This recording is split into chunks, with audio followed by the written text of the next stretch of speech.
Ok, ustedes nos dirán cuándo vamos a iniciar, ¿cierto? ¿Cuál es el número?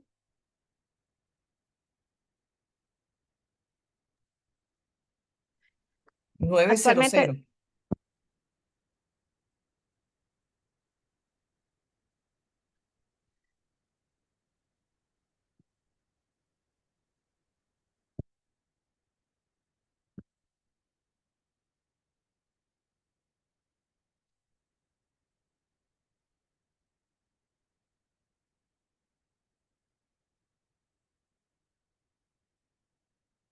vamos a dar 3 minuticos más para iniciar.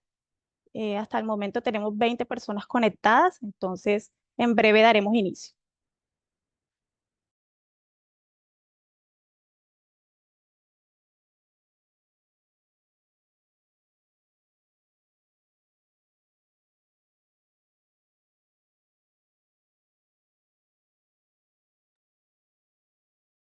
Gracias, Adriana, por toda la puntualidad a todo el mundo. Me parece espectacular que podamos dar inicio a esto.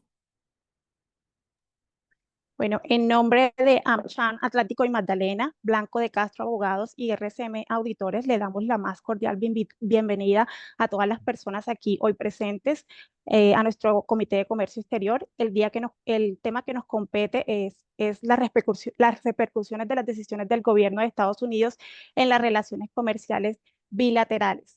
Para AmCham Atlántico y Magdalena y sus aliados es muy importante generar estos espacios de diálogo que nos permiten, además de compartir experiencias, la transferencia del conocimiento. Eh, para dar inicio, vamos a comenzar con nuestra directora ejecutiva, Victoria Ibáñez, quien nos va a dar su opinión como gremio sobre el tema que nos compete en el día de hoy.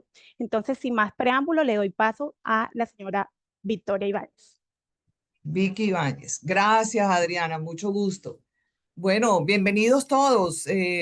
Pues realmente agradecemos muchísimo que estén conectados y que nos den este espacio muy importante. Hemos venido conversando con Blanco de Castro y con RSM la importancia de poder tener este comité, la realización, pues como todos sabemos, esto es un roller que va una semana una cosa, otra semana otra, pero tenemos que ir acomodándonos y ser flexibles con todo este tema que se nos va imponiendo en los diferentes estamentos.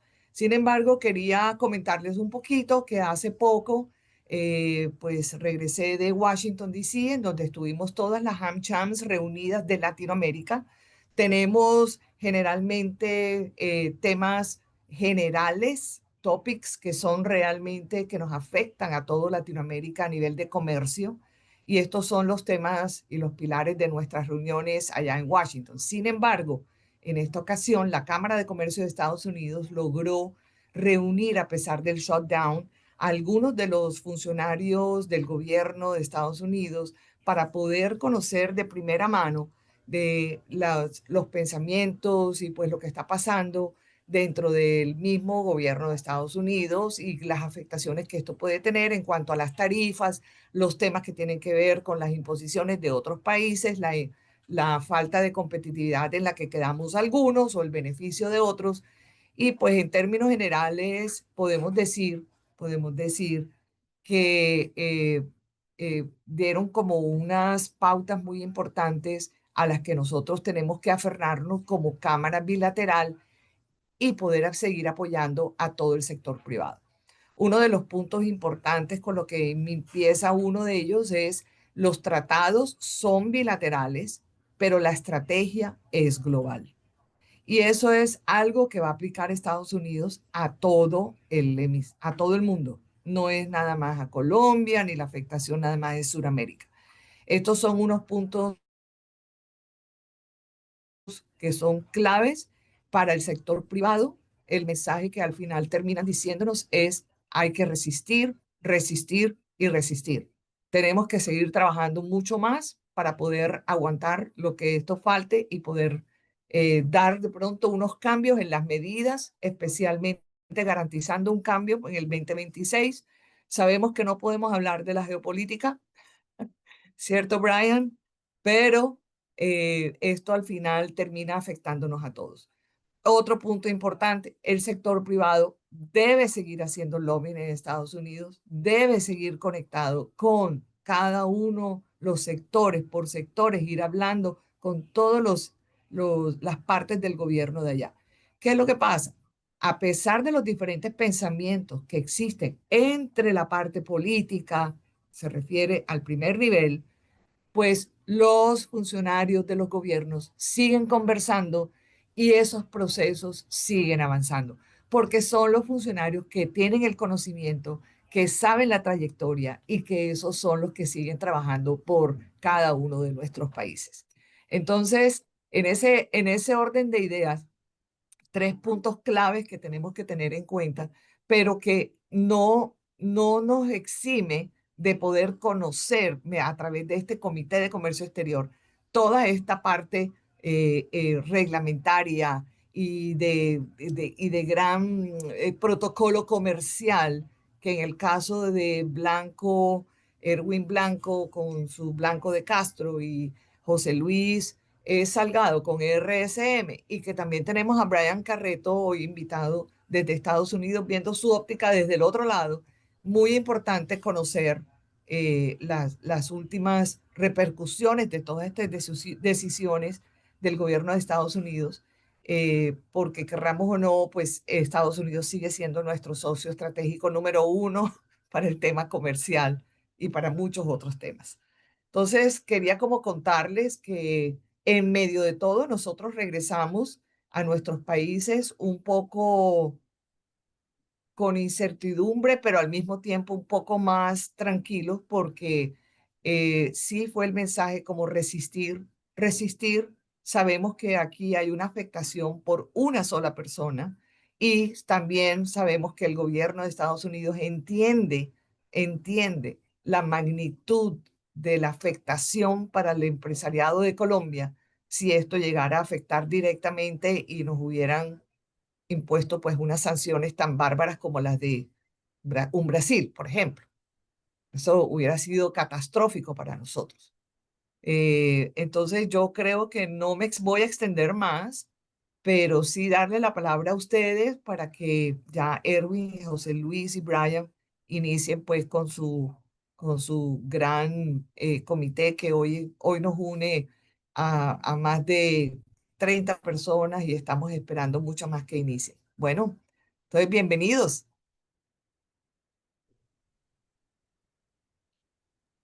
Mira, yo me apago aquí la cámara. Bueno, muchas gracias. Buenos días a todos los participantes. Un agradecimiento muy especial a la Cámara de Comercio Colomboamericana, a Erwin por su colaboración y hoy tenemos un invitado especial desde RCM US, que es Brian Carreto. Buenos días. Él nos va a dar una pequeña perspectiva acerca de cómo desde la visión, desde los Estados Unidos, pues cómo ven las relaciones bilaterales entre Colombia y Estados Unidos. Bueno, como bien lo menciona aquí el slide, pues vamos a ver algunas repercusiones de las decisiones de los dos gobiernos y cómo afecta las relaciones comerciales. Vamos hacia adelante, porfa.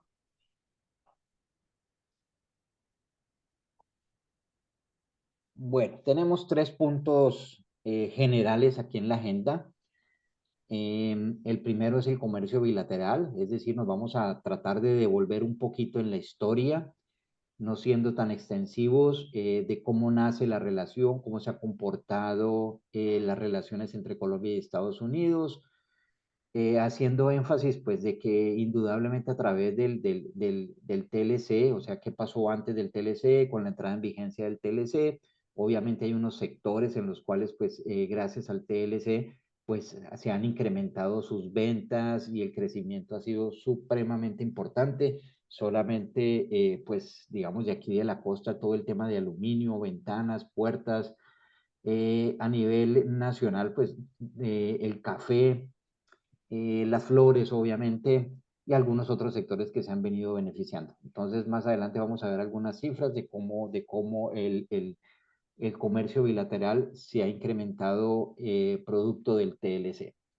Vamos a ver algunos fundamentos legales de cómo nace el TLC, la ley americana, y ahí quizás Brian nos puede ayudar un poquito con su intervención.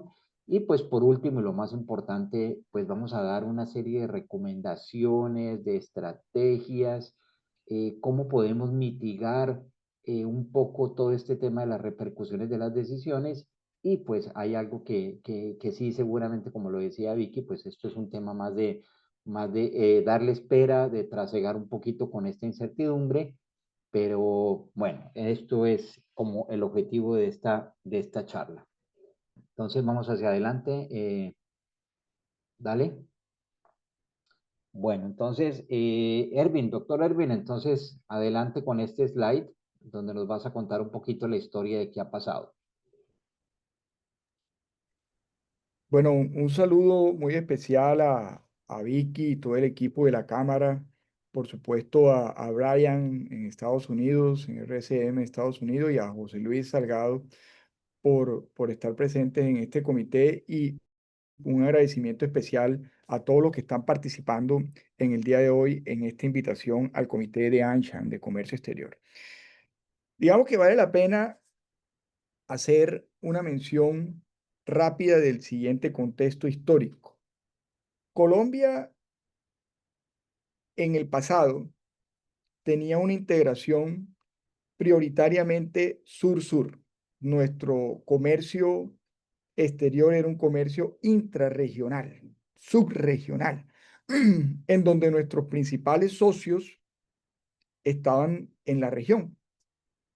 Posteriormente se da un cambio en el año 91, cuando se da la apertura económica con el presidente César Gaviria en el estado en Colombia, y eso hace match con la promulgación de una constitución política que es la Constitución del 91. Entonces, a partir de ese momento, lo que se dijo es, sin dejar de mantener la integración sur-sur, veamos cómo Colombia también puede tener una integración con el resto del mundo. Y es ahí como surge esta iniciativa de avanzar en acuerdos comerciales con otros socios, particularmente con Estados Unidos, que hasta ese momento otorgaban a Colombia unas prerrogativas arancelarias, todos recordaremos, unilaterales, que año tras año se debían renovar en el Congreso, siempre y cuando se estableciera que Colombia cumplía con los estándares de luchas contra el narcotráfico, etcétera, etcétera, pero eran unas prerrogativas unilaterales. Cuando se avanza en el Tratado de Libre Comercio, entonces tenemos que en el año 2007 el TLC es aprobado y ratificado en Colombia a través de la Corte Constitucional. Entra en vigencia hasta el 2012. Una vez entra en vigencia, entonces surge lo que se conoce como un escenario de seguridad jurídica, porque ambas partes están en un entorno contractual garantizado. ¿Por qué razón? Porque el empresario americano y el empresario colombiano, cuando suscriben un acuerdo de compra-venta, pues ya van a estar amparados en unos aranceles que están desgravados, no en el marco de unas preferencias arancelarias unilaterales otorgadas por una u otra parte, sino que el acuerdo permite precisamente dar estabilidad a las transacciones que ambos empresarios pueden llegar a darse. Y esto abrió un nuevo camino, y ese nuevo camino permitió que la gran mayoría de mercaderías que exporta Colombia a Estados Unidos y que Estados Unidos exporta a Colombia entren desgravadas de arancel. Ese, digamos, es el contexto histórico sobre el cual vale la pena plantear el punto de partida, apreciado José y Brian. Podemos entonces preguntarle a Brian si a ti te parece, José, desde la perspectiva americana, cómo se ha percibido esa dinámica a partir de que Colombia firmó el TLC con Estados Unidos. ¿Cuál ha sido, digamos, la percepción en el empresariado americano? ¿Qué tú nos pudieras decir de eso, Brian? Sí, claro, pues, no, pues primeramente muchas gracias por la invitación y nomás para aclarar un punto también, sí vivo en Ciudad de México, tengo la muy gran fortuna de tener un papá americano y una mamá muy mexicana.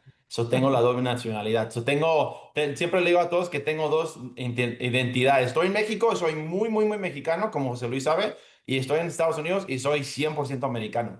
Pero sí, para dar un poquito, pues en la visión estadounidense, realmente los aranceles, pues bajo la administración ahorita, son medidas económicas.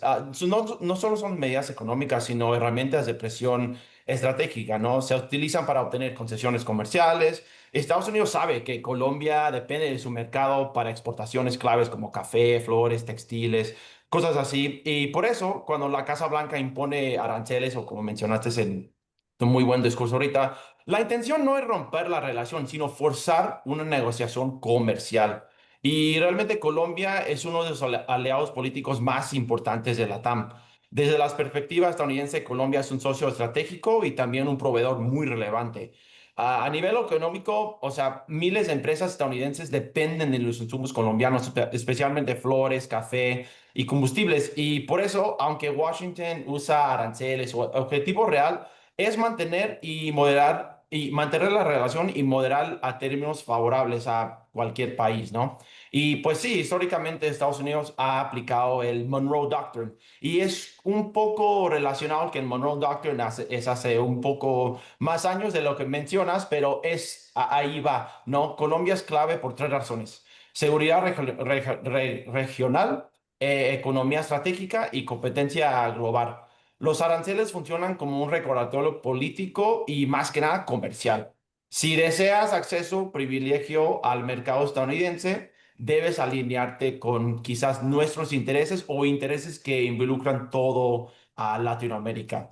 Y pues sí, desde la perspectiva estadounidense, los aranceles hacia Colombia son una herramienta económica y pues no buscan, como digo, destruir la relación, sino dirigirla bajo reglas estadounidenses. Y Estados Unidos al final necesita Colombia y Colombia necesita el mercado estadounidense.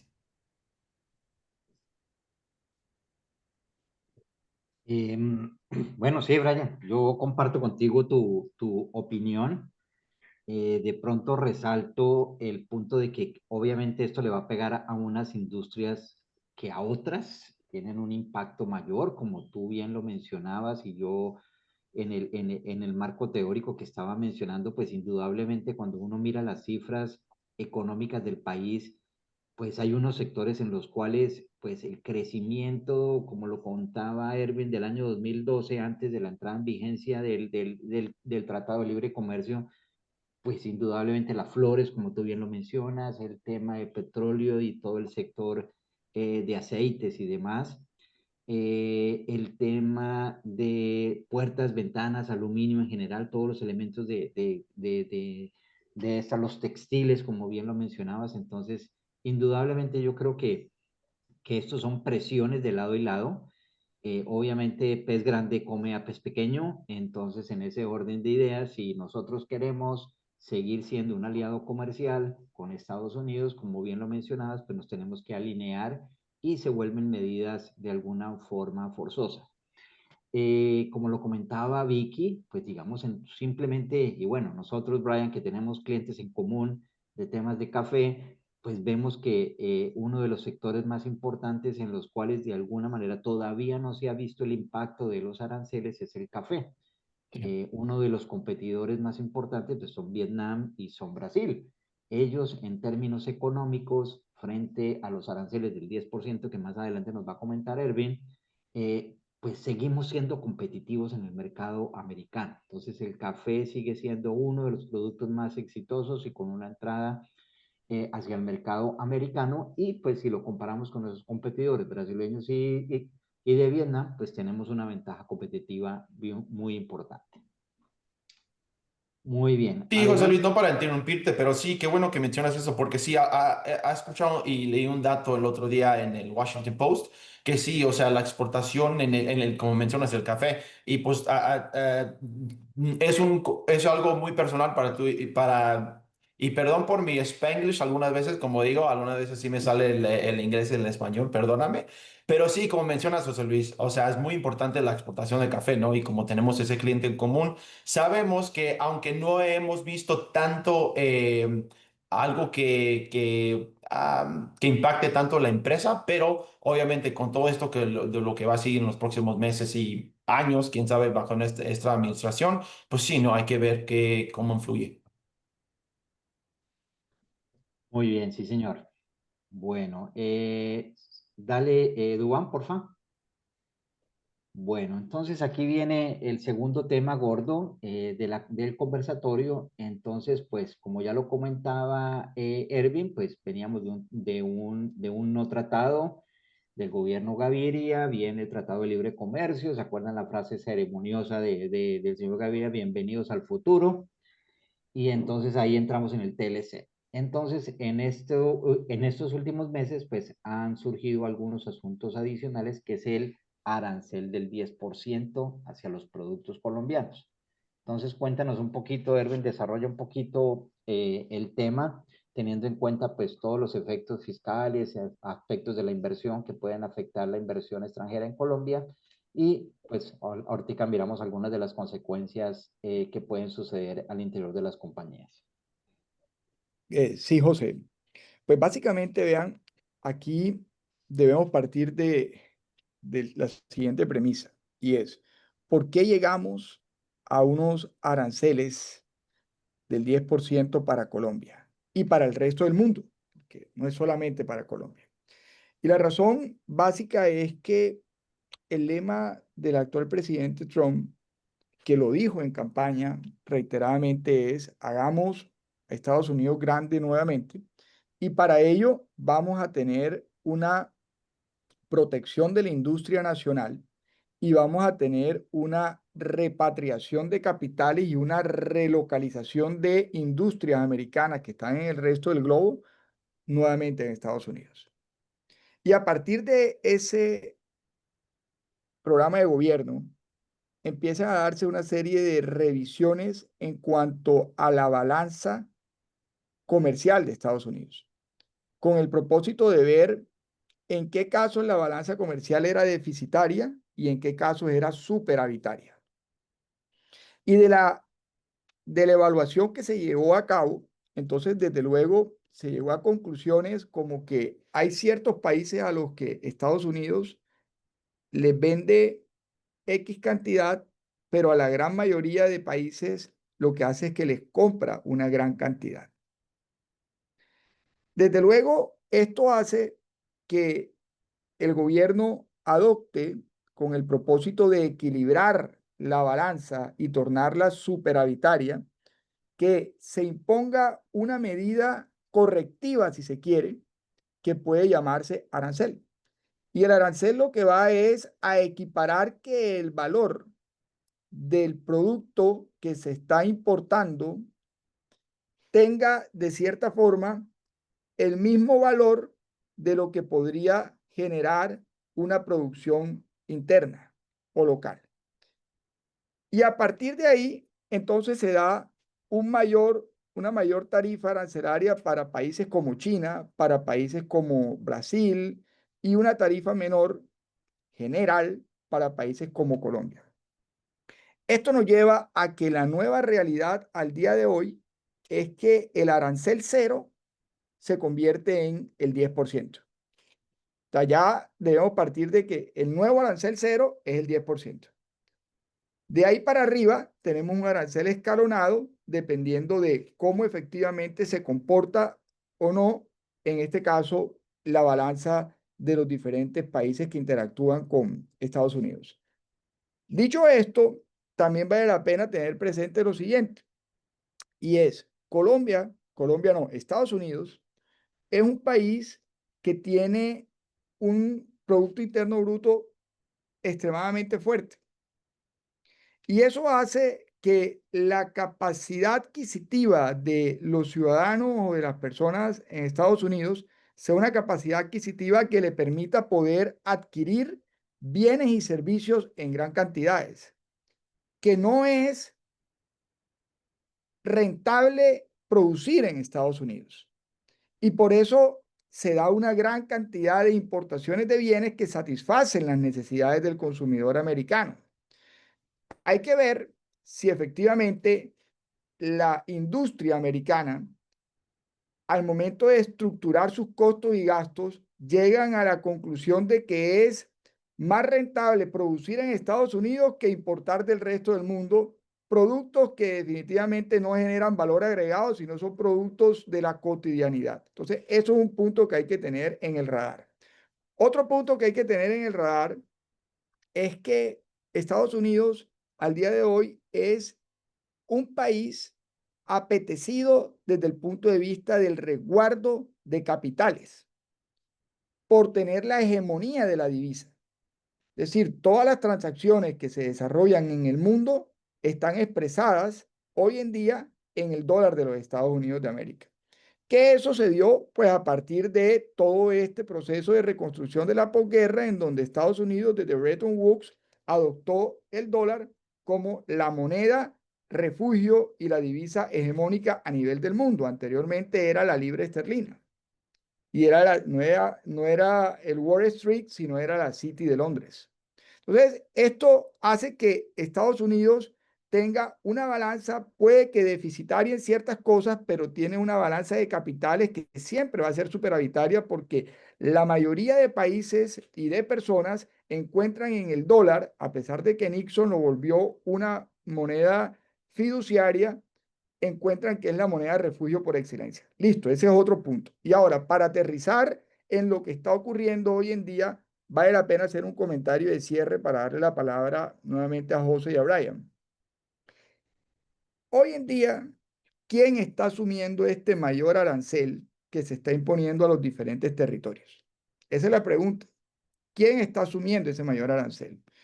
Y la respuesta es, todavía no se ha trasladado el 100% del impacto del mayor arancel al consumidor final.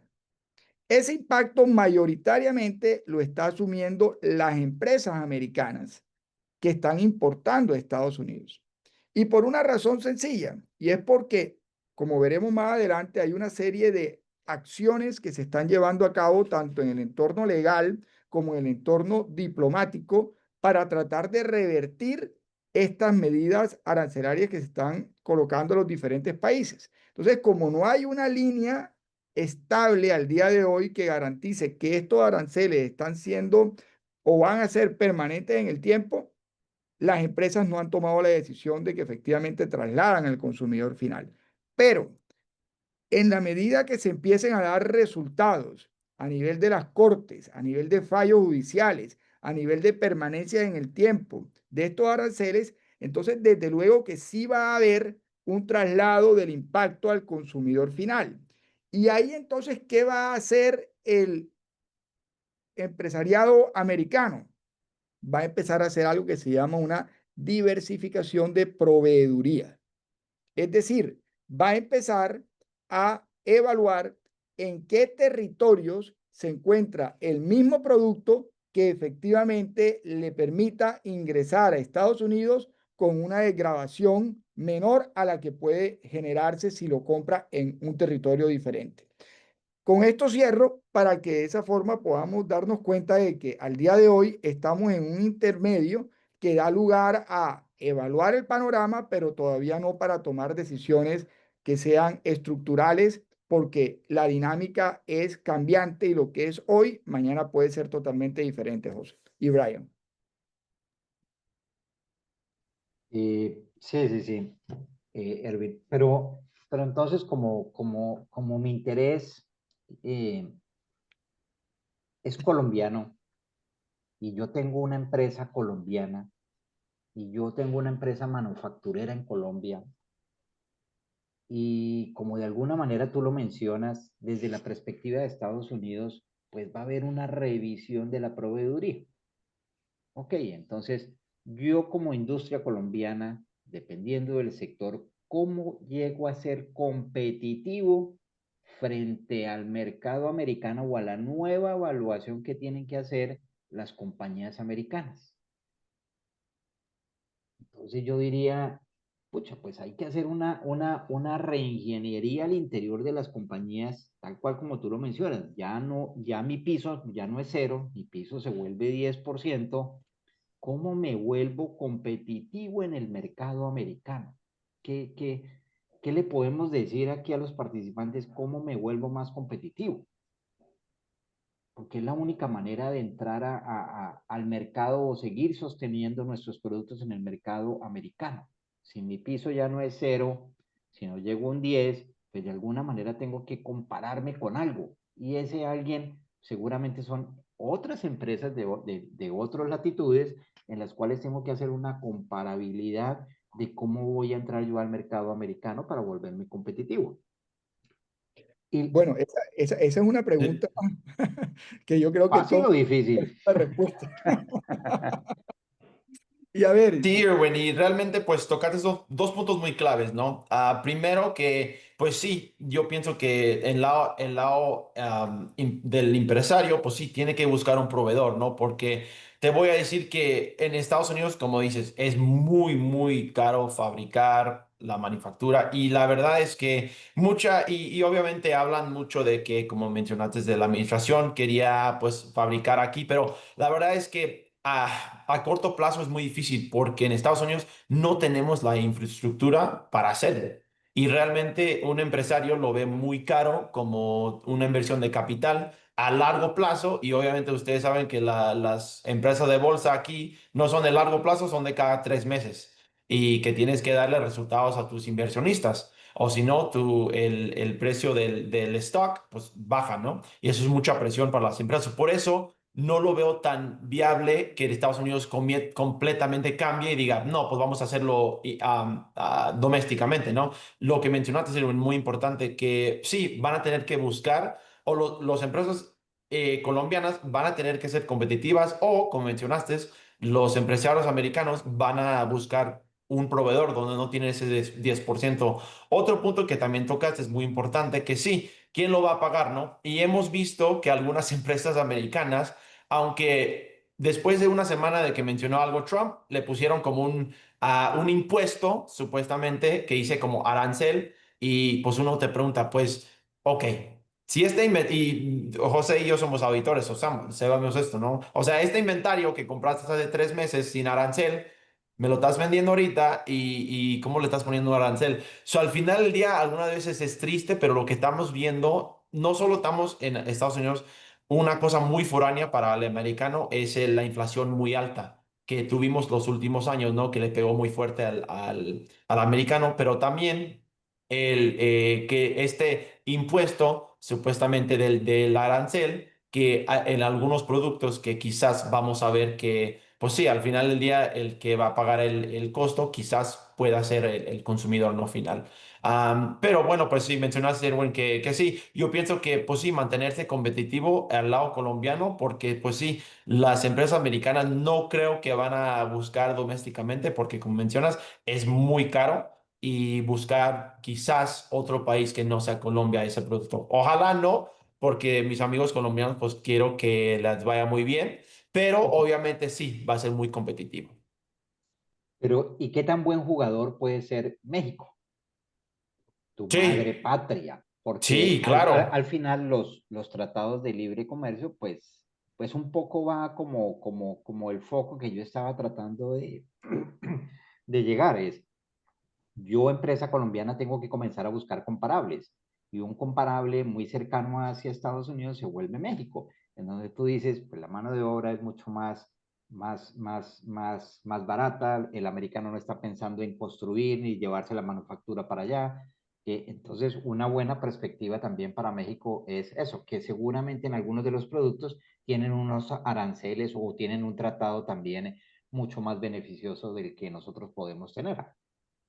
Sí, José Luis, muy buen punto, porque como yo en los últimos 2 años ha vivido en México y sí, una cosa que es muy fuerte es el que se llama el nearshoring, ¿no? Yo trabajo mucho en Monterrey, que es muy cerca de la frontera de Texas, y no te puedo decir cuántas empresas hay de que se dedican literalmente, solo fabrican, o sea, envían todo el inventario, lo fabrican y lo envían a Estados Unidos para obviamente la mano de obra, ¿no? Y otros gastos que son más económicos en México, ¿no? Pero pues sí, es muy importante también eso, que pues, y también la cercanía, ¿no? O sea, México, Estados Unidos, sí o sí, la geografía pues ayuda, porque pues sí, son vecinos, ¿no?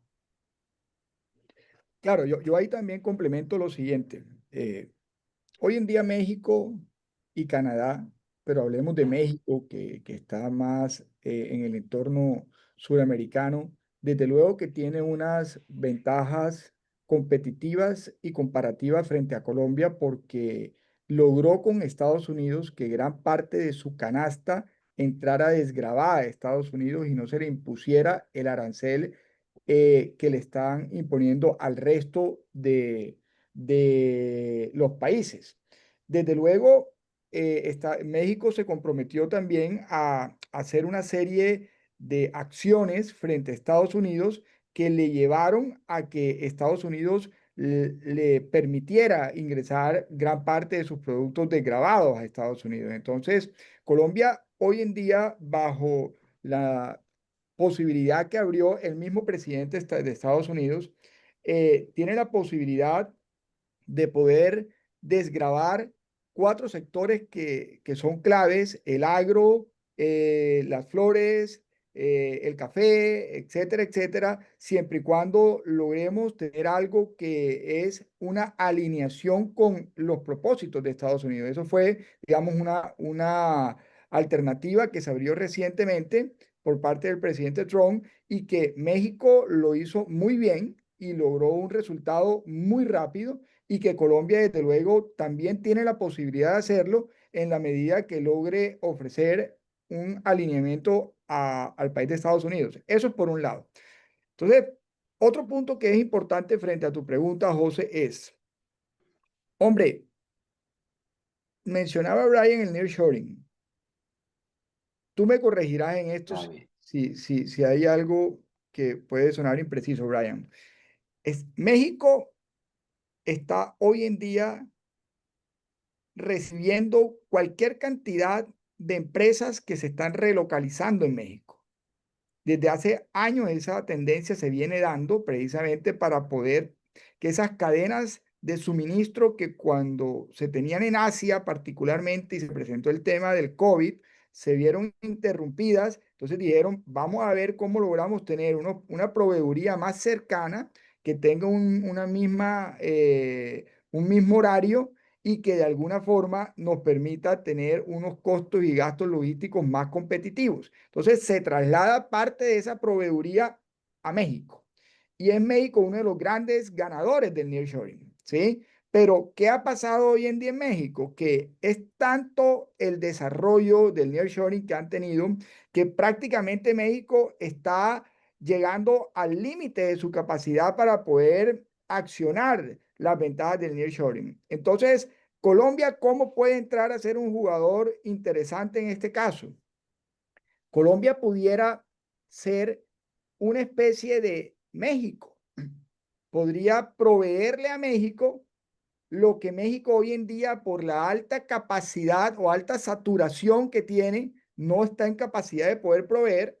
Contrata con Colombia, Colombia provee, produce, lo envía a México y desde México se exporta. Desde luego que aquí hay un tema de origen que vamos a mirar más adelante que se debe tener en cuenta para que efectivamente eso pudiese ser viable. Ahora, otro punto que también resulta clave desde el punto de vista de cómo ser más competitivos por parte del mercado colombiano es mirar cómo abaratamos nuestra estructura de costos y gastos a nivel de la logística, a nivel de las tecnologías que estamos utilizando para producir los bienes que exportamos a Estados Unidos y a partir de lo que es la nueva inteligencia artificial. Entonces, si hacemos una especie de reestructuración al interior de las organizaciones que nos permitan poder abaratar nuestra estructura de costos y gastos, de repente ese 10% que hoy en día está haciendo el arancel cero puede tener de alguna manera algún tipo de manejo a partir de una optimización de nuestra estructura de costos y gastos.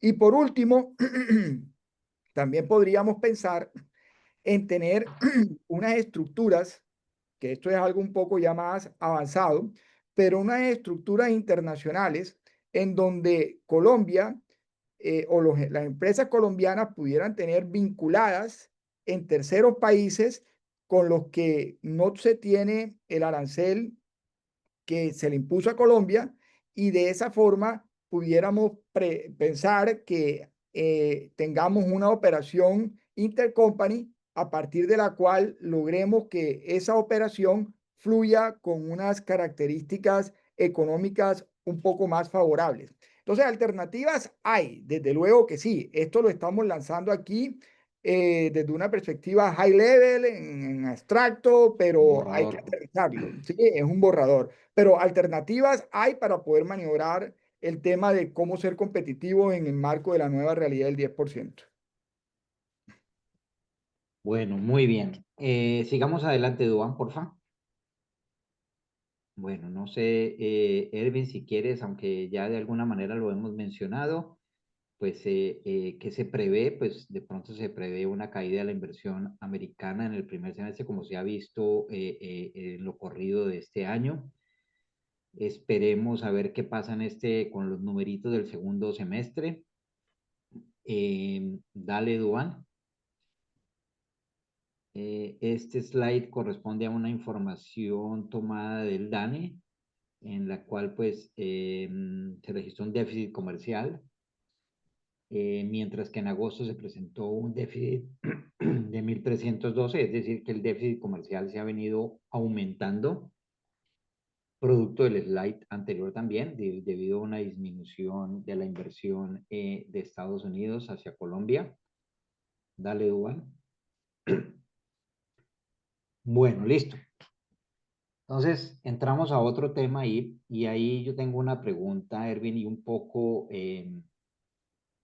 leyendo prensa, televisión, radio, etcétera, etcétera, queda uno con la duda, y quizás aquí algunos de los empresarios que participan, pues tienen la inquietud. José Ahorita Luis, nos vas a hablar. cabe anotar que el chat es hacer y escribir alguna pregunta. Ah, claro, claro, sí. Los participantes, si quieren, si tienen alguna pregunta, pues las van colocando aquí en el chat y ahí las vamos abordando. Es un poquito mi pregunta, Erwin, va a que, bueno, uno escucha, como les digo, radio, prensa y televisión, y uno escucha que el TLC con Estados Unidos está suspendido. ¿Qué por qué? Pues hay una teoría en donde dice que por haber impuesto ese 10% de arancel, al parecer hay una suspensión de facto del tratado. Entonces, cuéntanos un poquito cómo es que se llega a esta fundamentación que tiene Estados Unidos para colocar estos aranceles, y más adelante me responde la pregunta si es cierto o no que el TLC está suspendido. Ok. Bueno, entonces es importante hacer la siguiente precisión. ¿Qué busca un acuerdo de libre comercio? Básicamente busca una desgravación arancelaria. Es decir, permitir que los productos de un territorio ingresen a otro territorio con una desgravación total o parcial de aranceles. Eso es lo que busca un acuerdo de libre comercio. Desde luego tendrá otros propósitos conexos, pero en esencia es este que les acabo de mencionar. De la mano con el tema de aranceles, hay otra serie de instrumentos supranacionales, como por ejemplo los acuerdos de doble tributación. ¿Qué busca un ADT? Evitar que un mismo hecho económico tribute en dos territorios por la misma razón. Aquí estamos hablando del impuesto de renta. ¿Qué busca un acuerdo de promoción y protección a las inversiones, APRI? Que las inversiones que realicen los extranjeros, los no residentes en un territorio, tengan la misma protección que tendría un nacional cuando invierte en determinado mercado. Entonces, el mensaje es, hay diferentes instrumentos supranacionales, cada uno con propósitos específicos. En el caso del acuerdo de libre comercio, aranceles. Si tenemos un acuerdo, perdón, que suscriben dos o más partes, en este caso dos partes, Colombia y Estados Unidos, con el fin de estabilizar en el tiempo una desgravación arancelaria, entonces, claro, surge como pregunta natural de qué forma una parte pudiese imponer un arancel si hay un acuerdo suscrito. Y esto tiene una respuesta. o tiene varias respuestas. La primera es que Estados Unidos se está amparando en una ley que se denomina Ley de Poderes Económicos de Emergencia Internacional, que viene desde 1977. Esta ley le permite al presidente tomar medidas desde el punto de vista económico frente a lo que consideren unas amenazas inusuales, extranjeras o extraordinarias.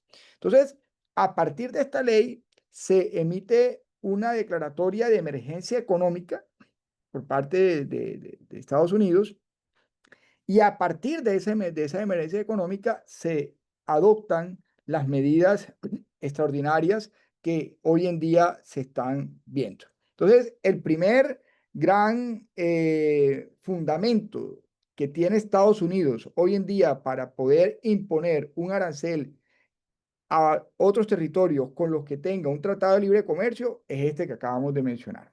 Avancemos, Duván. Esta ley, específicamente cuando nosotros vamos al capítulo 35 del título 50, vemos que el artículo 1702 señala que el presidente podrá, conforme a las normas que prescriba, investigar, regular o prohibir, y vean ustedes el punto 3, la importación o exportación de moneda o valores. La importación o exportación de moneda o valores. Desde luego es un tema muy del corte legal, pero sin entrar a profundizar en ellos, aquí está como el fundamento. Avancemos, Duván, por favor. Importante entonces señalar que en Estados Unidos se están llevando a cabo una serie de acciones con el propósito de poder definir en las instancias judiciales si efectivamente la imposición de estos nuevos aranceles está enmarcado dentro de las posibilidades que la ley le otorga al presidente. Y aquí estamos señalando, referenciando un caso en el que en principio la decisión fue que el tribunal determinó que la ley no autorizaba al presidente a imponer aranceles generales con fines comerciales. Sin embargo, hay que esperar el fallo definitivo que está esperado para el primer semestre del 2026. Este es solo uno de los casos que podemos citar a modo de referencia. Avancemos, Duván. Otro aspecto que hay que tener presente es que el mismo Tratado de Libre Comercio, firmado entre Colombia y Estados Unidos en su capítulo 22, establece lo siguiente, que ninguna de las disposiciones del acuerdo se interpretará en el sentido de, y vean ustedes lo que dice el literal B, impedir que una parte aplique medidas que considere necesarias para cumplir con sus obligaciones respecto al mantenimiento, la restauración de la paz o la seguridad internacional o para proteger sus intereses esenciales en materia de seguridad. Entonces, aquí también el acuerdo está dando una especie de viabilidad para que las partes pudiesen imponer medidas con miras a tratar de proteger sus intereses esenciales. Avancemos, Duván. Avancemos. Y para llegar entonces al punto que preguntaba José específicamente si está o no está suspendido el tratado. Entonces, vale la pena hacer el siguiente comentario. Si Colombia hoy en día no tuviese el acuerdo de libre comercio vigente, cuando los productos colombianos ingresaran al mercado americano, ¿qué pasaría? Que se le tendría que agregar al momento de nacionalizar el producto el arancel natural del producto que se está exportando. Pensemos que el arancel natural sea de un 20%, más el arancel que se impuso al amparo de la ley de facultades extraordinarias del presidente. Entonces tendríamos un arancel consolidado del 30%. Hoy en día solamente se está aplicando la tarifa del 10%. Eso es una manifestación clara de que el TLC no está suspendido, de que el TLC está vigente. Ahora, ¿se puede suspender un acuerdo de libre comercio?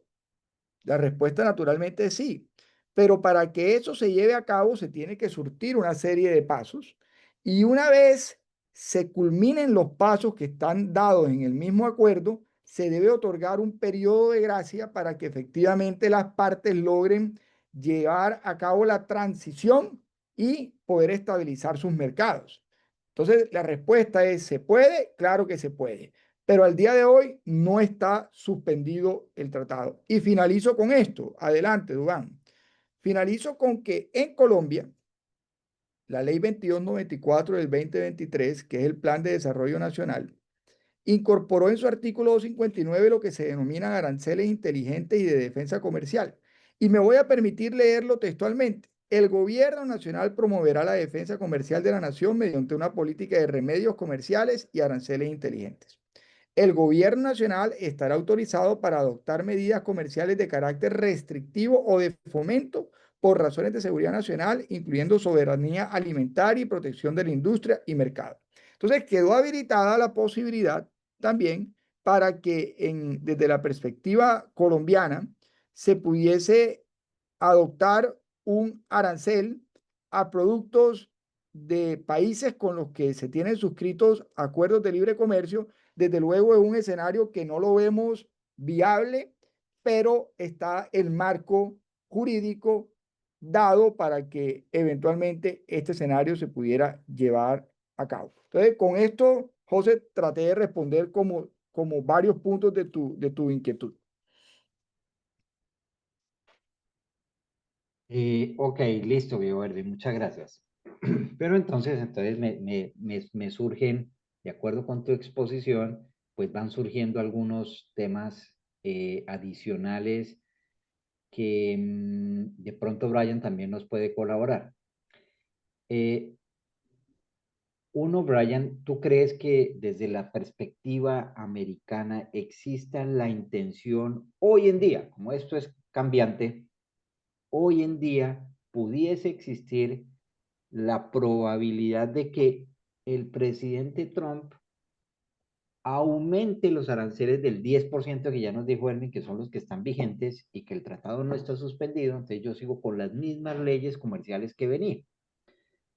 Pero parte de la incertidumbre que nos comentaba la señora Vicky es eso, o sea, cómo trasegamos, cómo resistimos, pues tenemos que estar abiertos al cambio, y uno de esos cambios pues pudiese ser una medida extraordinaria de Estados Unidos, simplemente que nos digan que el arancel ya no sea del 10 sino del 20 o el 30 o el 50. ¿Qué probabilidades tú crees desde la perspectiva americana, lo que tú has visto? Con nuestro mercado latinoamericano, ¿cómo ves la percepción desde allá? Uf, José Luis, es una pregunta un poco complicada porque depende cómo se levanta el señor Trump mañana, si es 10 o 20 o 30 o no sé, la verdad, Com- depende de qué, si comió complicado. bien ayer o si cenó bien, no sé. No, pero echando de lado la broma, es muy fluido como hemos mencionado, ¿no? Y yo pienso que la mejor manera de afrontar esto es adaptarnos a esta nueva realidad, ¿no? De que pues al menos los próximos que 3 años tenemos esta administración y como digo, o sea, y yo pienso, si me preguntas a mí, el lado americano, hemos visto en los últimos 6 meses, como en enero, febrero, me recuerdo que iba a imponer un arancel a México de como 35% que al final no llegó, ¿no? Y obviamente tuvo Claudia y su administración tuvo que hacer ciertas cosas para que eso no pasara. Y igual con Colombia, pero usar yo pensando como el lado colombiano, usar esto como una oportunidad para realmente prepararnos para estas cosas, ¿no? Para ser más ágiles, para comenzar a pensar, como mencionó Erwin, algo muy importante del nearshoring, que quizás Colombia puede tomar un rol muy importante en eso también, porque como mencionó también México, está un poquito limitado en ciertas cosas porque pues ya es mucho, ¿no? Y poder llegar a la demanda es muy difícil. So, en eso, José Luis, realmente, como digo, prepararnos en el lado colombiano, ser ágiles, a adaptarnos a esta nueva realidad y como digo, realmente con nuestra administración ahorita en Estados Unidos, pues depende mucho de qué semana es o si llovió ayer, de qué va a pasar, es la realidad. Y yo sé que se oye un poquito raro, pero es cierto, o sea, es cosa de algunas veces semana a semana, mes a mes, pero usarlo, como yo digo, como una manera de realmente prepararnos para esto y usarlo para realmente afrontar estos retos que nos queda como a América Latina. Ok, perfecto. Bueno, entonces ahora la pregunta va para Erwin. Eh, Según veo en este último slide, Erwin, el gobierno nacional colombiano podría imponer también aranceles recíprocos. O sea, en la medida en que, como dice Brian, si se despertó de mal genio el señor Trump y mañana nos dice que hay un arancel adicional del 30%, Petro también puede despertar de mal genio. Entonces le dice y le responde aquí al señor Trump, le dice, entonces vamos a hacer un arancel recíproco. Entonces, bajo tu perspectiva, Erwin, y con el margen de incertidumbre que plantea Brian, que plantea la señora Vicky, que de alguna forma nos deja todos estos mensajes que hemos dado, ¿tú crees que de alguna manera exista una probabilidad que mañana Colombia haga unos aranceles recíprocos? Mm. A ver, No, se digamos quitó las que gafas, o sea que la pregunta está difícil. complicada, porque pues efectivamente, como lo han mencionado todos, es un tema incierto, dinámico, pero mi percepción, la mía, la de Ervin Blanco, ¿cuál es? Hay que diferenciar, aunque hoy en día no es tan sencillo, lo político de lo comercial. ¿Por qué razón? Porque la relación que ha tenido Colombia con Estados Unidos está soportada no solamente en las buenas relaciones gubernamentales, sino también en un flujo de comercio en donde los empresarios colombianos y americanos han maleteado, han cogido sus productos, han ido a ferias internacionales, han hecho toda una labor de networking, etcétera, etcétera, para poder que sus productos lleguen al otro territorio y esos productos puedan ser comercializados en las diferentes partes. Entonces, esto no es algo que se logra de la noche a la mañana. Esto es algo que es un proceso lento que da frutos en el mediano y largo plazo. Entonces, cuando uno piensa en una decisión como vamos a imponer un arancel mayor al 10% en el caso de Estados Unidos, o vamos a imponer un arancel recíproco en el caso de Colombia, yo creo que la respuesta pasa por qué impacto real va a tener esa decisión a nivel empresarial. Porque es que un arancel mayor al 10% pudiera ser una decisión que acabara con un grupo empresarial o un grupo de empresas, porque simple y llanamente ya no es competitivo en el mercado americano. Entonces no es simplemente una decisión política, es una decisión empresarial. De tal suerte que yo no veo que sea interés o de interés para las partes dañar las relaciones entre los empresarios, porque tanto se favorece Estados Unidos como Colombia.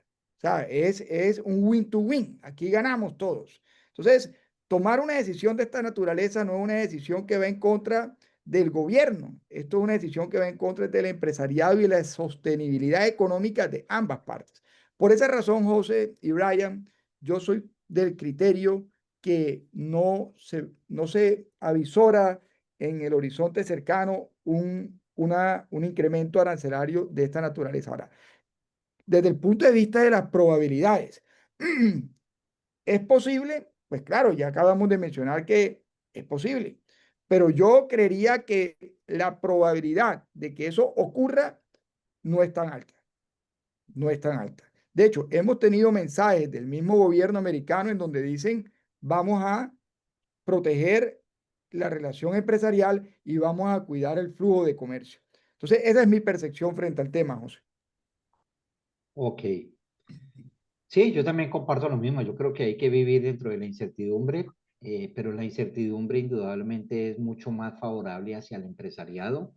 Creo que los mensajes que estamos dando aquí es más de tranquilidad en medio de la incertidumbre, pero que hay que seguir adelante, que no hay que bajar los brazos Sin embargo, pues aquí en el chat hay una pregunta y quizás tú, Brian, no sé si tienes experiencia o tienes clientes allá, tanto en México como en Estados Unidos, de sectores como, por ejemplo, muebles y gabinetes en donde el arancel no es del 10%, sino que es mayor. Entonces son industrias en las cuales pues están siendo más castigados por el mercado americano y debe haber alguna razón de fondo, pues no la conozco, o quizás tú, Erwin, conoces el tema del sector del acero y el de los muebles. Entonces, pues aquí la pregunta es, ¿cómo aguantan estas industrias? Tal como tú lo decías, Erwin, pues mañana un arancel muy grande pues puede acabar con un grupo económico y seguramente estos dos sectores, el sector de muebles y el sector de acero, pues está siendo castigado fuertemente.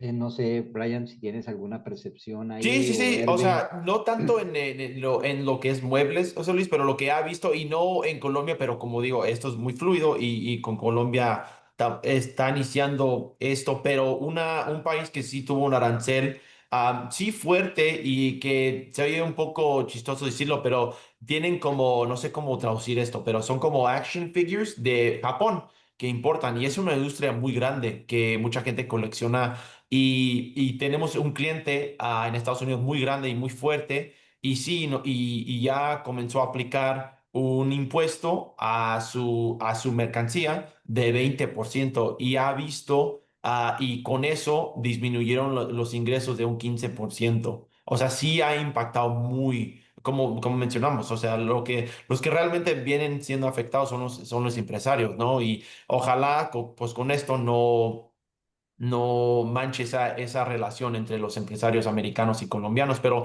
realmente en el sector de muebles no tengo tanta experiencia, pero lo que he visto es sí en otra industria de Japón que sí realmente sí impactó de manera, pues sí, muy grave, ¿no? Ya, Claro, yo complemento con lo siguiente. Al final, digamos, el ejercicio que está haciendo Estados Unidos es en dos frentes. El primero es identificar qué bienes producen internamente y qué bienes no producen. Lo que ellos elaboran internamente, ese producto van a tratar de protegerlo para que efectivamente la industria nacional no se vea afectada por las exportaciones que pueden llegar a Estados Unidos.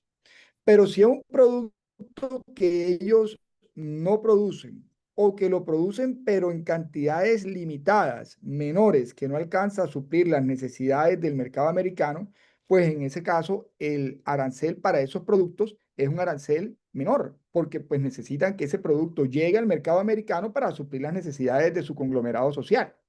En el caso del aluminio y en el caso de la madera, como se vienen llevando a cabo evaluaciones constantes, recurrentes de los diferentes productos, en el caso del aluminio se estableció, incluso si mal no recuerdo, desde el gobierno anterior del presidente Trump, que había una afectación por el aluminio y el acero que estaba llegando a Estados Unidos.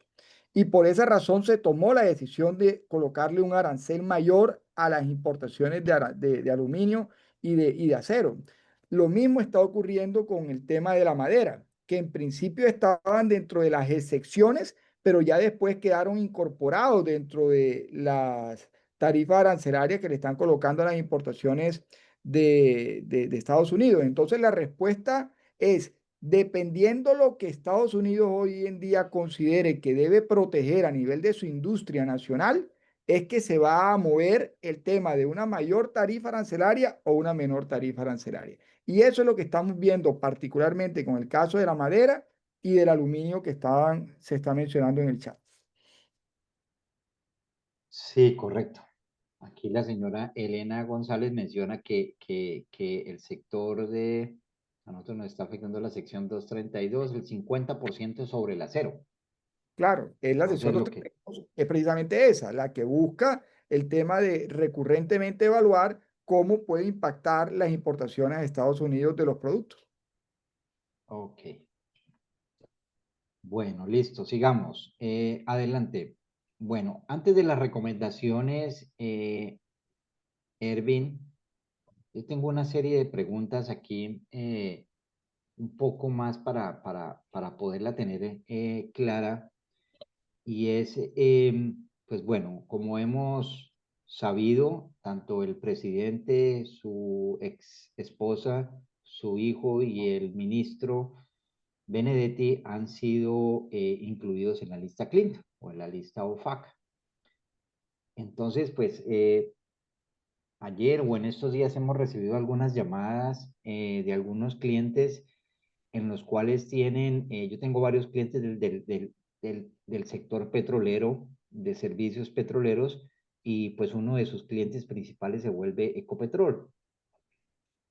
Entonces, un poco yo te haría la pregunta, Ervin, es como en dos partes. Uno, digamos, las implicaciones que pudiese tener el empresariado colombiano respecto a la inclusión de estas personas en la lista OFAC.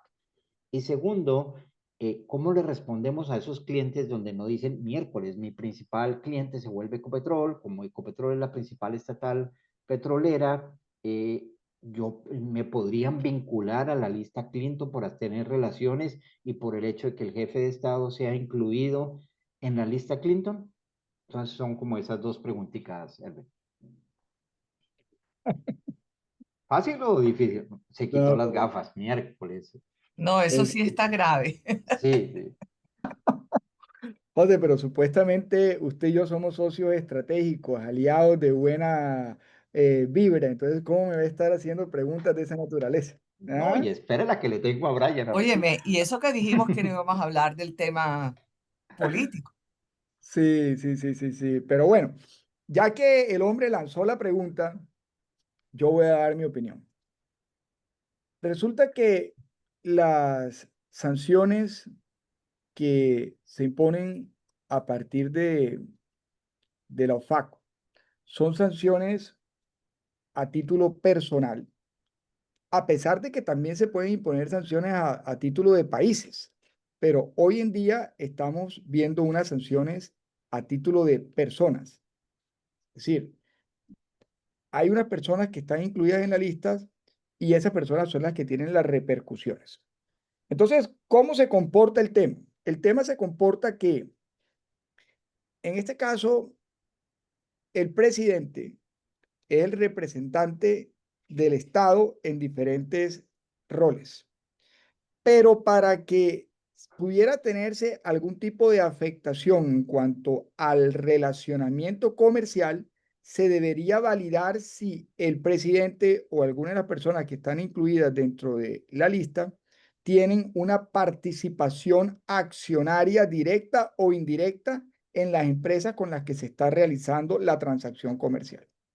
Entonces, en el caso de Ecopetrol, por lo menos hasta donde se conoce o yo conozco, no hay una participación directa o indirecta del presidente. Eso nos llevaría a el resultado de que no hay un impedimento para que efectivamente se pudieran llevar a cabo transacciones con Ecopetrol. Eso sería, digamos, la respuesta que te daría. Ahora, lo que sí es importante lo que sí es importante es que las empresas en Colombia hoy en día fortalezcan su departamento de compliance. ¿Por qué razón? Porque pues desde luego es inusual, es sui generis que el mandatario de un país esté incorporado dentro de la lista OFAC.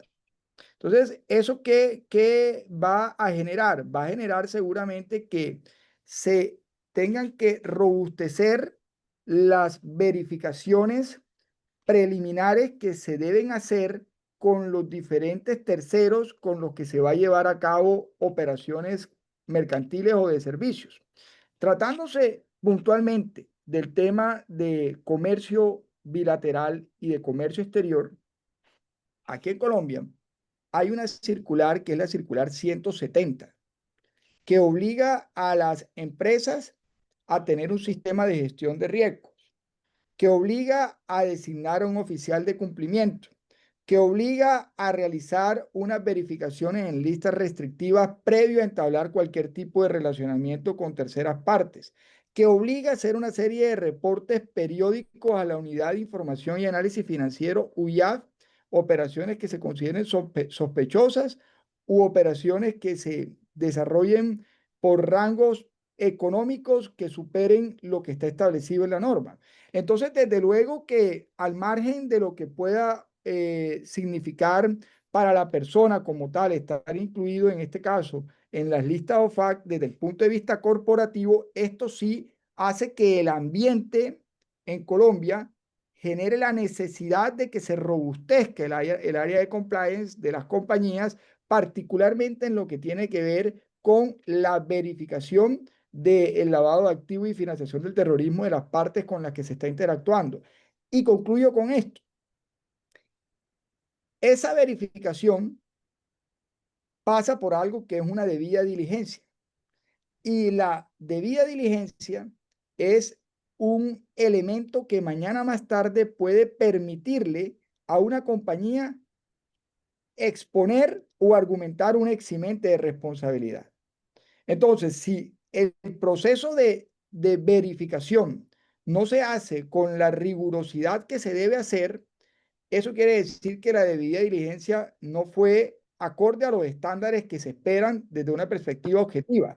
Y si algo llegase a presentarse, la compañía se pudiera ver expuesta a situaciones de contingencia importantes. Mientras si la compañía logra demostrar que fue lo suficientemente diligente y tiene pruebas objetivas para acreditar esa debida diligencia, pudiese en un eventual escenario de contingencia argumentar que es un eximente de responsabilidad por haber hecho la debida diligencia. Entonces, trato de responder tu pregunta desde una perspectiva amplia para no solamente quedarme con el tema de las personas sancionadas, sino cómo esto repercute a nivel empresarial y qué recomendaciones podríamos darle a las empresas que están hoy en día desarrollando operaciones comerciales con Estados Unidos.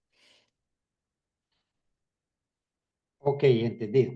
Entonces, finalmente la respuesta a nuestro cliente, pues finalmente no hay ningún inconveniente por tener como cliente a Ecopetrol en sus servicios de oil and gas que prestan.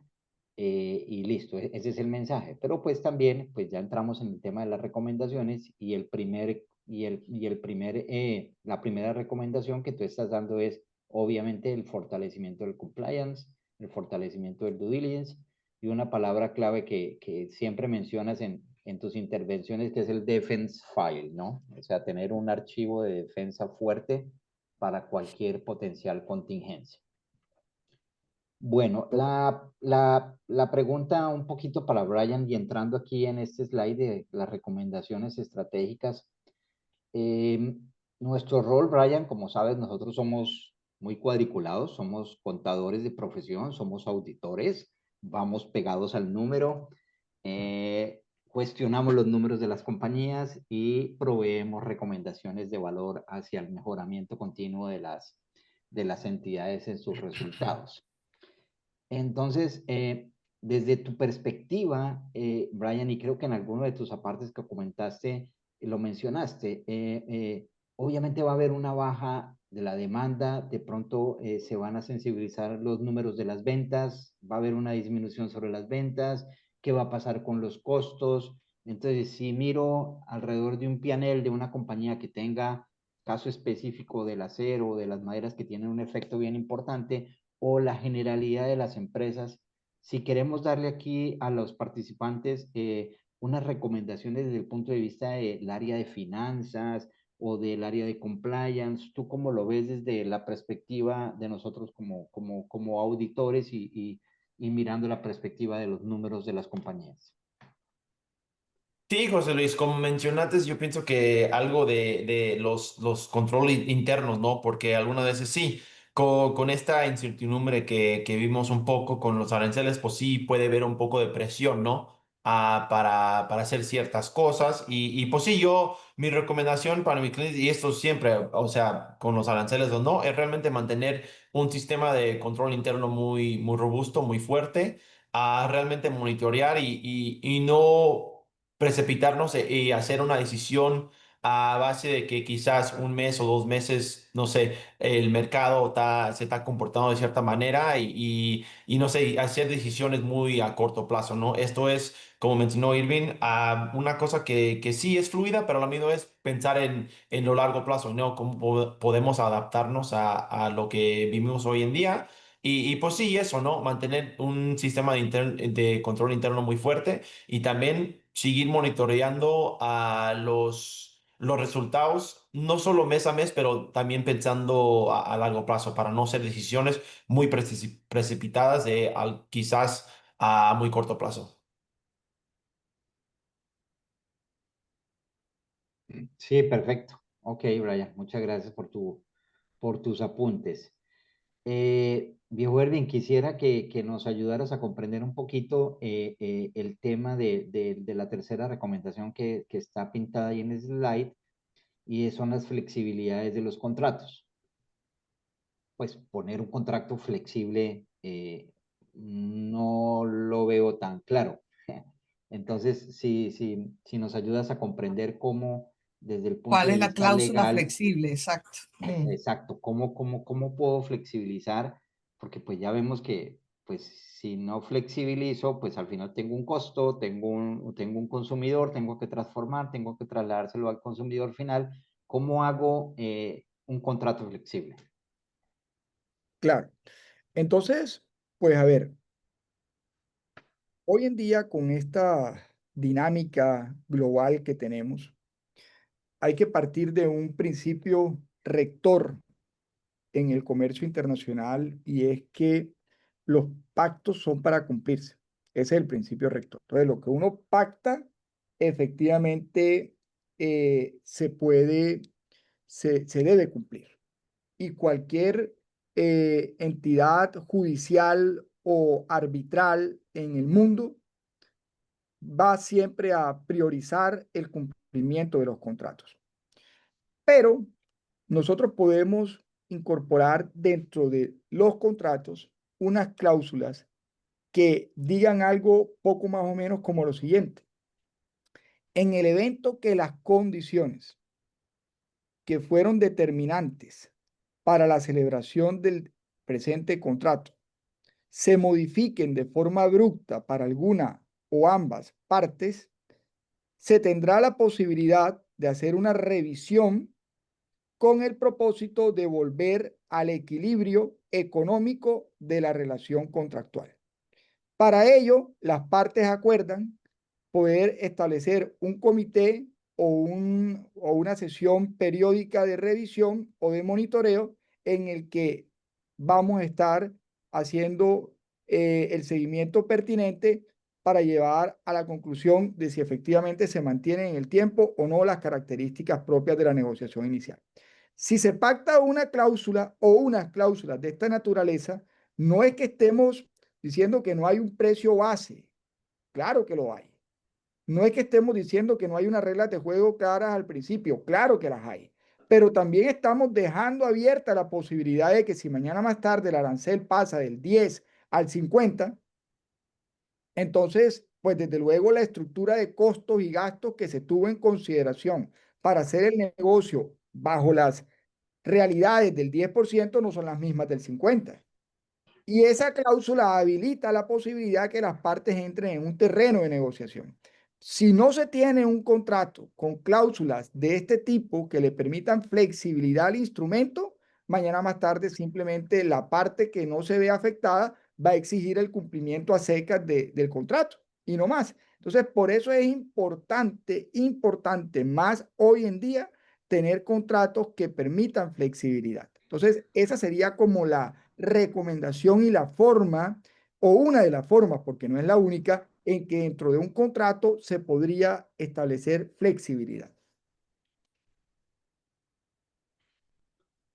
Ok, no es fácil, ¿no? Desde la perspectiva comercial, cliente, proveedor, no es fácil porque seguramente alguno de los dos en algún momento tendrá que ceder ante la posición del mayor precio o el menor costo de venta, ¿no? Entonces, pues no, No es tan fácil, pero pues finalmente, como tú bien lo mencionas, pues un acuerdo es un acuerdo entre dos partes. Entonces, pues al final, si yo conozco a mi contraparte, si yo hago un debido due diligence, quiénes son mis proveedores, quiénes son mis clientes, pues seguramente habrá una palabra clave entre todos estos procesos que son confianza y negociación. Entonces, válido. De acuerdo. Hay un punto en donde, y desde el inicio de la conversación, mencionaste, sin embargo, para nosotros, para algunos que no somos expertos en comercio exterior y tú sí, cuéntanos un poquito acerca de los criterios de origen y la apropiada clasificación arancelaria. Bueno, vean, esto es un punto álgido eh, en las relaciones bilaterales comerciales. ¿Por qué razón? Porque cuando se dan las desgravaciones arancelarias en el marco de acuerdos comerciales, se tiene en consideración unas reglas de juego y esas reglas, entre otras, establecen que para que el producto X se considere originario de determinado territorio debe cumplir con determinadas reglas. Por ejemplo, si yo voy a decir, este vaso que está aquí, que es un vaso que voy a exportar desde Colombia a Estados Unidos, va a entrar a Estados Unidos con un arancel desgravado y la tarifa es del 0%. Pero para que este vaso se considere originario de Colombia, en mi ejemplo, se debe garantizar que el 100% de los materiales que se utilizan para la producción del vaso son de origen colombiano, es decir, que son producidos, que son obtenidos en Colombia. Si esa regla se cumple, el vaso ingresa a Estados Unidos con 0% de arancel. Pero si de repente para producir el vaso yo lo que hago es que importé plástico de China, importé pintura de otro país y conformo el vaso y los componentes que se utilizan para producir el vaso no son considerados originarios de Colombia, aunque yo esté exportando el producto de Colombia a Estados Unidos y tengo un tratado de libre comercio, no se cumple con el origen. Y al no cumplir con el origen, ese vaso ingresa a Estados Unidos con el arancel pleno que esté establecido para el vaso. Entonces, de la mano con ello, hay que tener en cuenta que el acuerdo de libre comercio con Estados Unidos es un acuerdo que permiten que las partes hagan una autocertificación del origen. Es decir, no hay un formato, no hay una autoridad, no hay un tercero que entre a verificar que efectivamente este vaso sea considerado originario de Colombia cuando ingrese a Estados Unidos. Eso no existe. Pero ¿qué sí existe en el marco del acuerdo? Algo que se llama un proceso de verificación de origen. Y mañana más tarde, entonces, lo que hace la autoridad, tanto de Estados Unidos como de Colombia, es validar que efectivamente ese producto cumpla con las reglas de origen. Y si no se llega a comprobar que el producto es originario de Colombia o de Estados Unidos también cuando ingresa a Colombia, y las partes al momento de nacionalizar invocaron un arancel al que no tenían derecho, esto da lugar a que se impongan sanciones económicas a las compañías, inclusive puede llegar a que se impongan sanciones de tipo penal en Estados Unidos y además de ello puede llegar inclusive a prohibirse a la compañía que está haciendo las exportaciones emitir certificados de origen para poder vender ese producto desgravado a la otra parte. Entonces, la contingencia o las contingencias que se podrían derivar de una inadecuada, imprecisa evaluación del origen del producto que se está exportando al mercado americano o del mercado americano al mercado colombiano son unas contingencias extremadamente graves. Nosotros en nuestra firma hemos tenido casos de compañías que ya se han visto expuestas a esta serie de investigaciones y en las que las autoridades, tanto colombianas como americanas, le han impuesto sanciones por no cumplir con el criterio de origen. Y de la mano con ello, hay un tema que es la clasificación arancelaria del producto. Es decir, todos los bienes que se transan en el universo del comercio exterior son bienes que están clasificados bajo algo que se conoce como el sistema armonizado. Entonces, este vaso en el comercio internacional no se conoce como vaso, sino que se codifica con unos números que permiten a cualquier persona alrededor del mundo saber que eso se trata de un vaso. Entonces, al momento en que yo voy a realizar una exportación o una importación, dependiendo de donde estemos ubicados, necesito tener la certeza de que mi producto está clasificado adecuadamente por la partida arancelaria que corresponde, porque a partir de la clasificación arancelaria es que se van a derivar una serie de cargas impositivas y de requisitos sanitario, fitosanitario, etcétera, etcétera, que se deberían cumplir para poder incorporar o ingresar ese producto a determinado territorio. Entonces, es tan importante el tema del criterio de origen como el tema de la adecuada clasificación arancelaria. Y en esto quiero llamar especial atención porque hemos podido observar que más por desconocimiento que por cualquier otra cosa, las compañías están llevando a cabo exportaciones a Estados Unidos señalando que se cumple con el criterio de origen donde realmente no es así. Entonces hay que tener cuidado con esto, José y Brian, para evitar contingencias materiales dentro de las organizaciones que están llevando a cabo procesos de exportación a Estados Unidos. Eh, Erwin, pero una pregunta, listo, entendido el mensaje.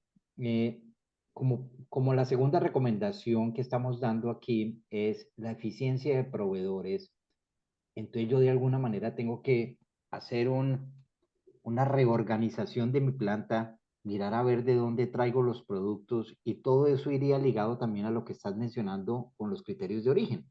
Porque si Claro, hoy día fabrico, no sé, una mesa que tiene aluminio y madera y traigo de productos colombianos, pero como parte de todo este proceso de tratar de mirar cuáles son las recomendaciones que yo debo hacer, mencionamos el tema de hay que mirar su cadena productiva, quiénes son sus proveedores, miremos a ver si hay otras latitudes en las cuales puedo ir jugando con otros proveedores.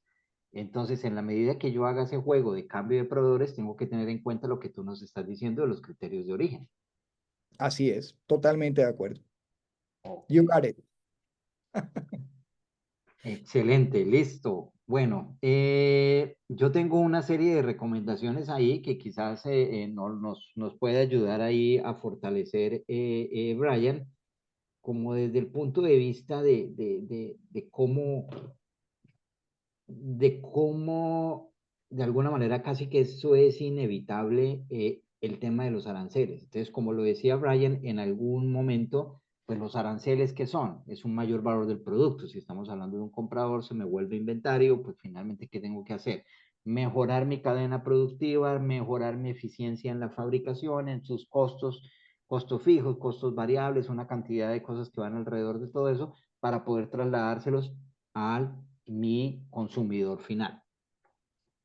Pero Brian, tú lo mencionabas en algún momento, cuando yo los traslado al consumidor final, y si estamos viendo de Colombia hacia Estados Unidos cómo exportar en forma eficiente, pues finalmente pues tengo que trasladárselo al consumidor final. ¿Qué va a pasar en el mercado americano? Pues va a haber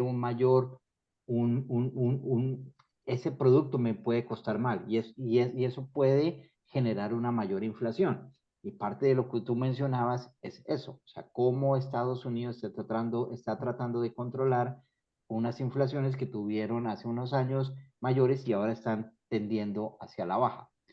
Pero desde el punto de vista, desde si tú estás ubicado en Estados Unidos, ¿cómo ve el consumidor final el que le trasladen todos esos mayores costos al consumidor final?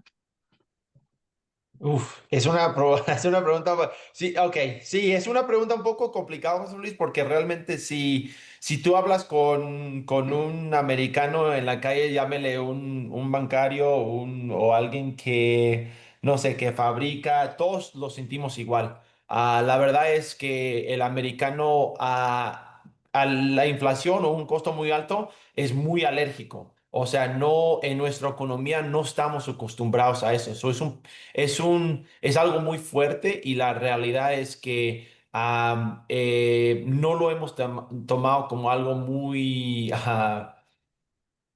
bueno. Y obviamente lo que y no para entrar en temas políticas, pero lo que nos vende obviamente nuestro gobierno es que pues es un poco de dolor para tener más éxito a largo plazo, ¿no? Pero eso pues depende porque nuestra economía y nuestra política pues cambia cada 3 4 años, ¿no? So, quién sabe quién va a estar en 27 y si van a aplicar estos aranceles, quizás no, si es el otro partido.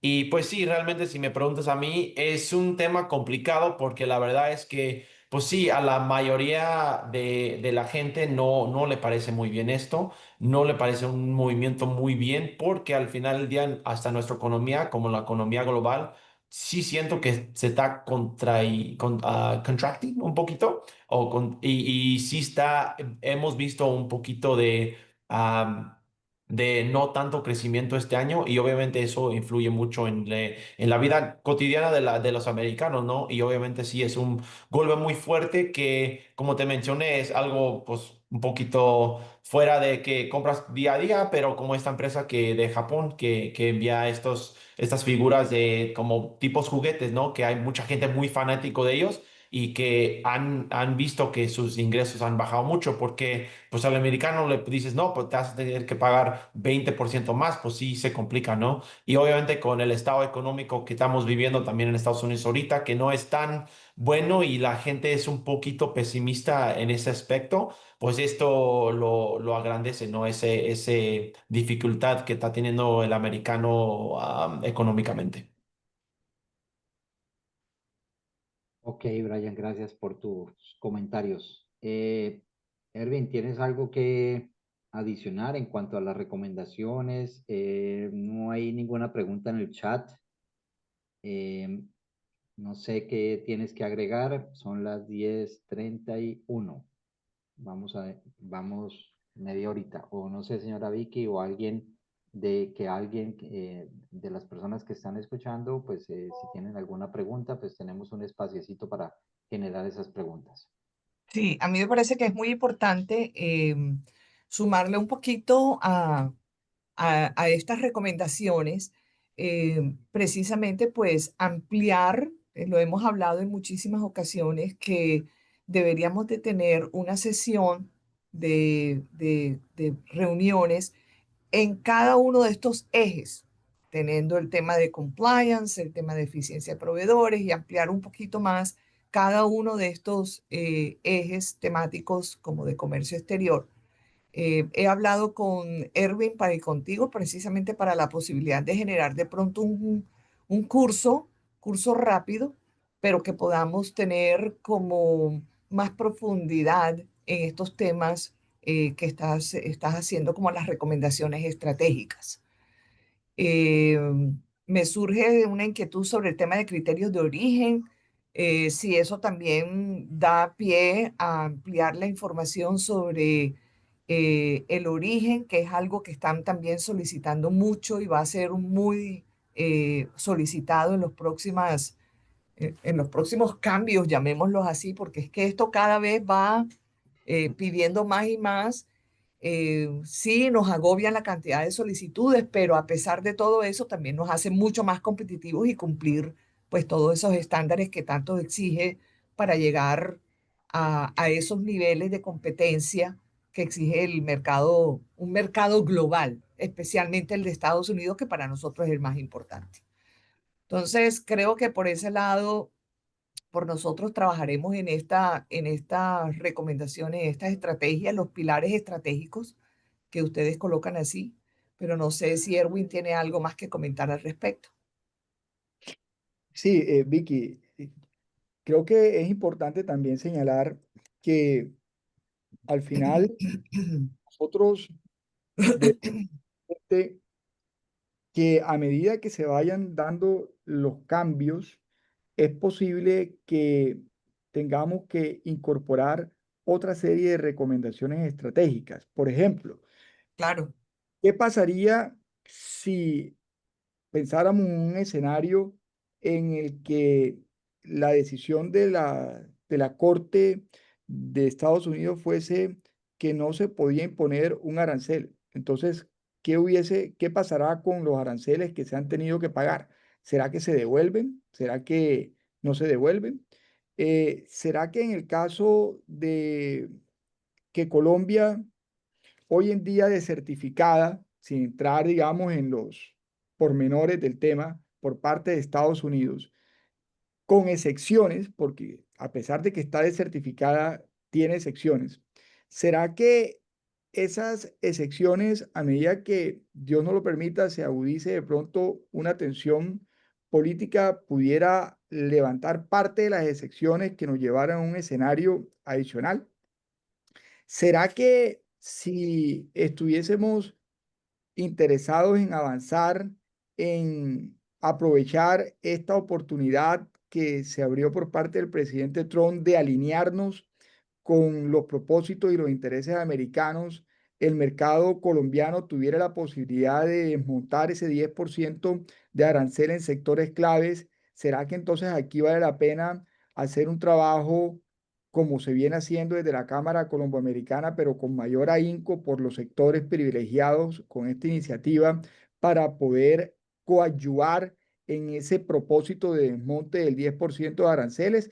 Entonces, fíjense que hay una cantidad de posibilidades, de supuestos, de escenarios posibles y probables que están sobre la mesa, y la gran invitación es a que estemos monitoreando constantemente el comportamiento de lo que va ocurriendo en la relación bilateral, y con base en eso ir ajustando nuestra matriz para que con base en eso nuestros negocios puedan ir fluyendo en la medida que las dinámicas se vayan presentando, porque si no vamos a caer en un grado de obsolescencia. Lo que hoy en día puede funcionar, mañana no. Entonces no tenemos que pensar que hacemos una evaluación, tomamos una decisión hoy y ya esa decisión es una decisión que permite avanzar con certidumbre. No, aquí el mensaje es: monitoreemos constantemente y estemos atentos para ver qué cambios ágiles tenemos que hacer a nivel de nuestras corporaciones para poder avanzar con certidumbre jurídica en la relación bilateral. Eso es lo que tendría que anotar frente a las recomendaciones estratégicas, y desde luego, Vicky, podemos colocarle ya un contexto en blanco y negro para hacer unos cursos rápidos de cada una de estas recomendaciones y ampliarlas a las que sean pertinentes.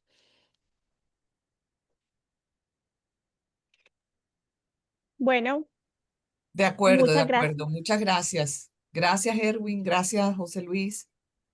Con todo gusto. Gusto. Muchas gracias también a los asistentes en el día de hoy, al señor Brian Carreto y a nuestra directora ejecutiva Gracias. Vicky Ibáñez por su Gracias, participación. Erwin. Bueno, no me despido antes sin recordarles pues que tenemos próximos comités, que esperamos la participación de todos. El próximo es el día 5 de noviembre, es el comité laboral. Y también los invito muy cordialmente a nuestro próximo Speed Networking, que será el 20 de noviembre, y esperamos pues poder contar con la presencia de todos.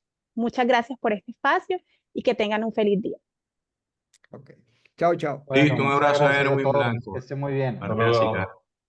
Gracias. Hasta luego. Hasta luego. Muchas gracias.